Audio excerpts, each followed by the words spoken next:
been involved in bowling for over 60 years now. I started with the Detroit Association in 1955. I was the secretary-treasurer in 65. I was an ABC director in 74. I was the president in 92, 93. So you can well imagine I've come in contact with an awful lot of people, men and women both, who have been extremely great in promoting the game of bowling. However, I don't think I've met anybody that had more energy and enthusiasm than Mark Martin. Mark Martin started with the Detroit Association in 1986 as a director, and when I retired in 1995, he just took over in January 1, 1996. The Detroit Women's Bowling Association was also in the same building. And when Rose Marsh from the DWBA retired, Mark became the secretary-treasurer of the Women's Association as well. In 2003, he was inducted into the Detroit Bowling Hall of Fame, and also in that year he became a director of the American Bowling Congress. In 2006, when the two associations merged, it was pretty obvious that the natural person to take over as the association manager of the Metro Detroit USBC was Mark Martin. He did a tremendous job and still does a tremendous job as he's still in that capacity. Over the years, he's done a great job with everything he's done. He also had 3 different bowling television shows that he's produced. I have it written down here somewhere. The Bowling Bonanza, the second Michigan Kingpins, the second was the Michigan Kingpins, and the current bowling show is called Bowling Showcase. Our association annually gives an award to someone who has made major contributions in advancement of bowling in their lifetime. In 2011, Mark received that award. In 2011, he also became a director of the USBC, and he still serves in that capacity. When the association decided that they were going to have a Masters tournament, Mark became the first chairman in 2008. He's done a tremendous job at our local association running the Masters tournaments for all these years. And he's also now took over running the actual tournaments, both the senior and the regular Masters tournament for the Michigan State Bowling Association.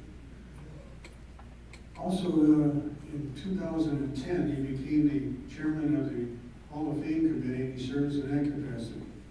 And you can see all these years, over 30 years or so, he's done a fantastic job promoting bowling.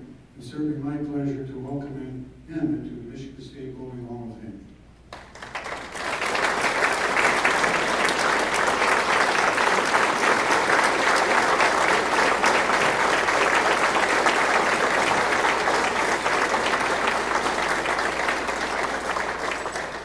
Mark, we have this nice plaque here. I think this picture must have been taken a few years ago. You can put it in the air here.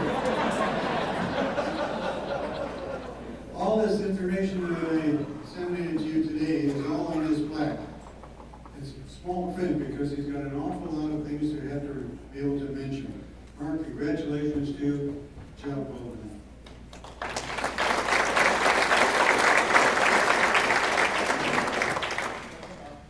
Thank you, Tom.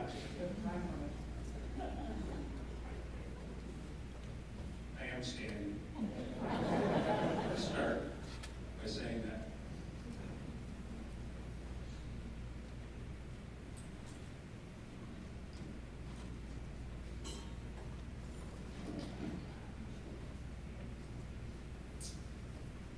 First of all, I'd like to congratulate Charlie and Mike on your induction into this year's Hall of Fame class. It's an honor for me to go in with both of you. I'd like to also congratulate all of our champions and award winners that are going to receive their awards today.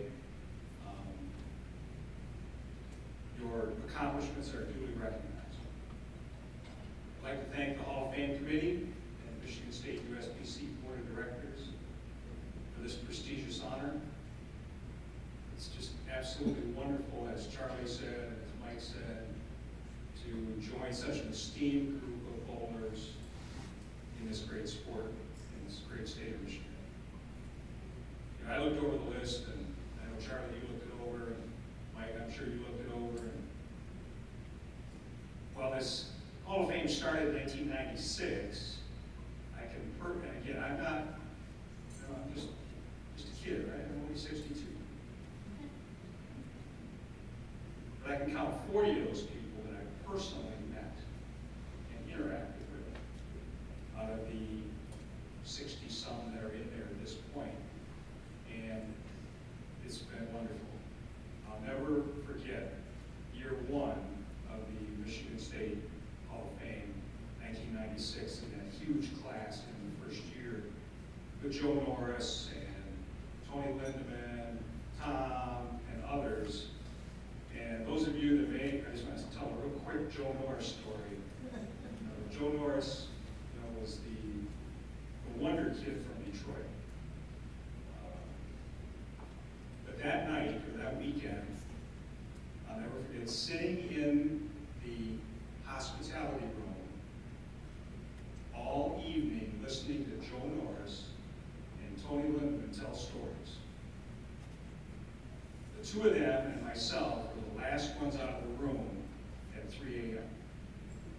At that time, Norris was probably close to 70 at that point.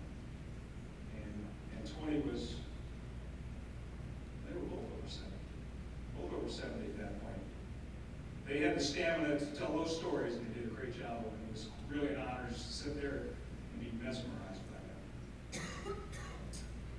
But before I do get too far into this presentation, I'd like to say that I wouldn't be here today without the support of my family and friends.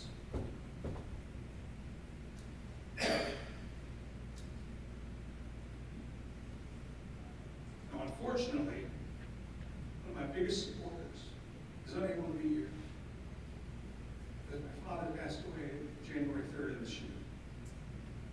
But I know he's here with us in spirit. But I do have my mother, Grace, my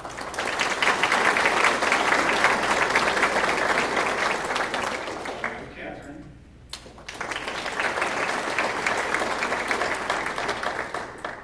my sister, Louise, my son, Steve, and my granddaughter, Shelby, joining us today. Also, my good friend and like a son to me, Mark Brown, his wife Shelby. Their children, Ashley, and thank you for being here. Also sitting with my group, obviously Tom McKay and his wife Lee. Tom, thank you very much for the great words. It means a lot to me. Also my friend Mike DeRusi and his wife Jessica, fellow State Hall of Famer Kent Cossack. And also I'd like to recognize the Metro Detroit USBC delegates, my bowling wife, Libby Fletcher, MD USBC President John Borpagel. Where's John? He's over here taking pictures, right? He's always got a camera in his hand. Vice President George Brzezinski, and board members Mark Hercom and Richard Banks. Without all of you, none of this would be possible.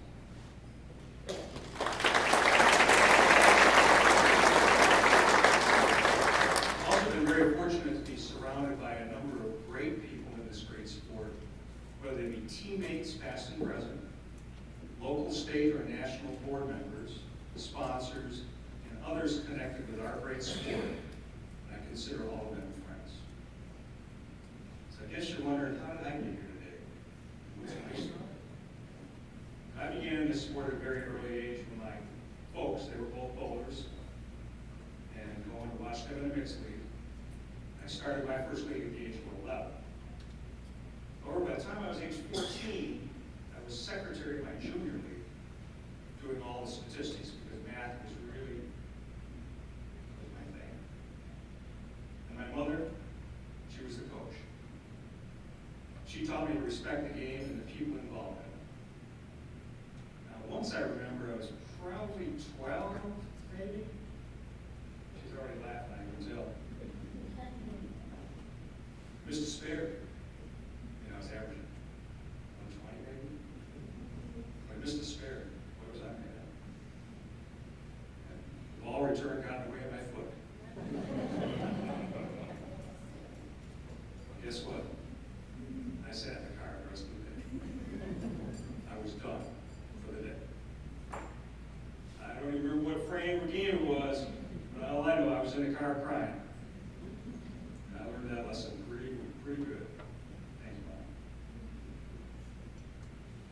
young adult, I was elected secretary of the two leagues I bowled in my second year as an adult bowler.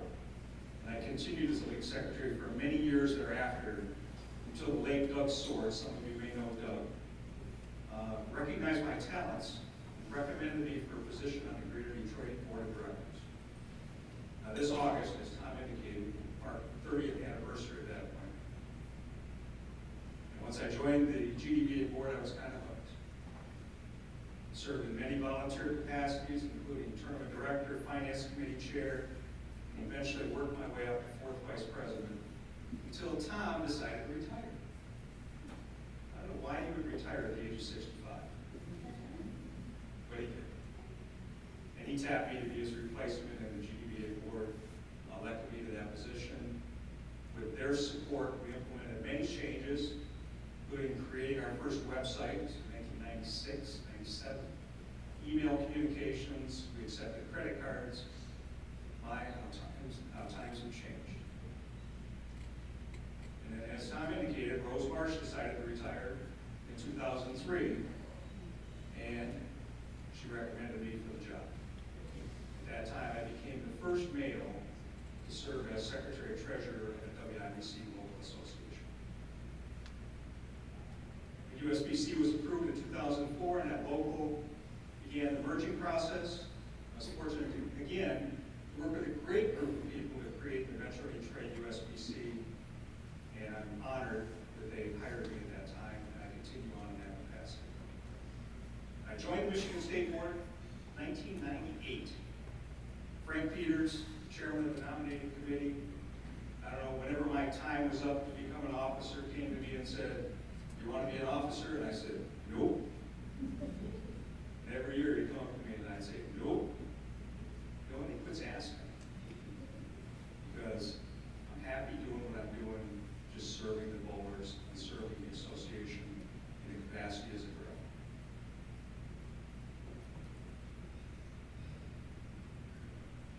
I'm this Hall of Fame committee, as Tom indicated, I've been the chair since 2010, and I followed Tom as the original chair, but I also followed another very great man who was chairman just before me, and that's the late Al Tudor. Appreciated their guidance and friendship, and it stays with me every day. You know, I've also served and lucky to serve on the ABC board and currently the USBC board.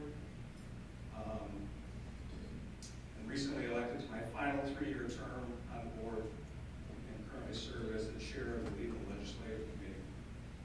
You know, promotion is really what we need in this game. And Tom indicated about the 3 television shows and the current one, Bowling Showcase. Those are really labors of love for me, because while I do them in my capacity as Metro Detroit USBC Association manager, you know, I just take this part of my job, because we need to promote this sport, and that's the best way to do it, the best way I can see doing it. You know, we as bowlers, all of us, have the obligation to promote our great sport. It really starts with us. Whether you're a bowler, team captain, league officer, local association official, state association official, national association official, we owe it to the sport that we love to continue its progress. Talking positive about it, encouraging teammates and opponents, and supporting events are just a few ways to help. Because the friendships you develop in this great sport last a lifetime. You know, obviously there's many other people I'd like to thank for assisting me in the road to today. My family, as I already mentioned. I'd really like to thank Metro Detroit USBC and all their support. But I'd like to thank the staff of Metro Detroit USBC. They've been with me for a long time. They're not here today, but I have 4 staff members that work with me on a daily basis. And they've been there anywhere from 15 years to 35 years of association. And that's truly dedication. Many others, including past and current board members of the Greater Detroit Bowling Association, the Greater Detroit YABA, the Detroit Women's Bowling Association, the Pontiac Women's Bowling Association, Metro Detroit USBC, the Michigan State USBC BA, Michigan State Women's Association, the American Bowling Congress, the Women's International Bowling Congress, the United States Bowling Congress, the Southeast Michigan Bowling Centers Association, and the Bowling Centers Association of Michigan.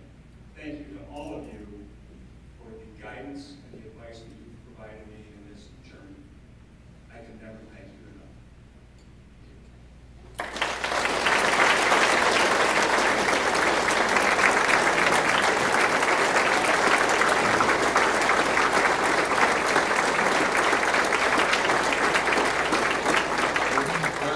Don't go very far.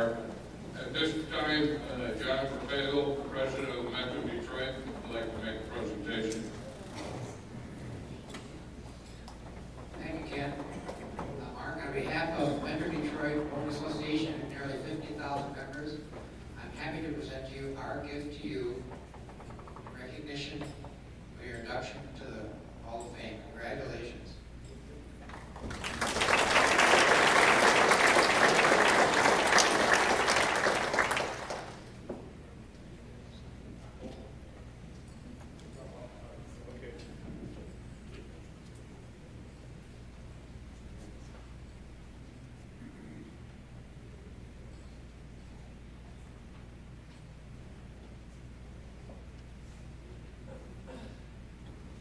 As a man of many hats, we're asking him back up here again to present the Masters and Senior Masters tournament recipients.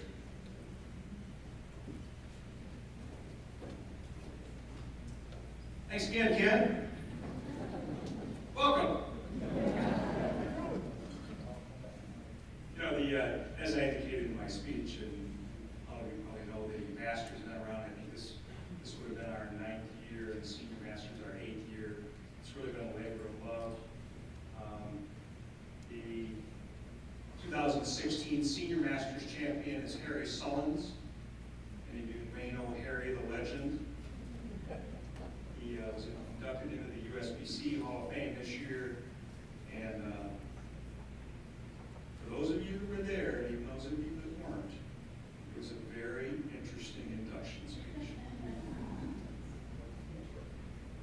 That's all I can say. But Harry did a great job in winning the Senior Masters this year at Westland Bowl, and let's give him a nice round of applause. He's not here. He's driving back from the West Coast to finish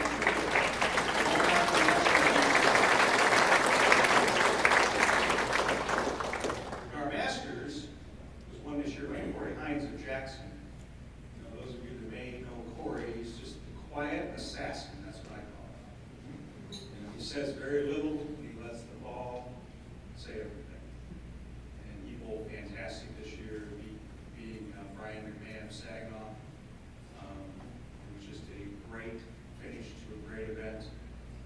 Unfortunately, Corey's not here either, so let's give him a nice round of applause. And then I trust me to give Corey his plaque, since he's a Jacksonite. Jacksonite. Does that mean they live in prison or live in the city? Sorry about that. Okay, I'll turn this back over to Jen. Thank you.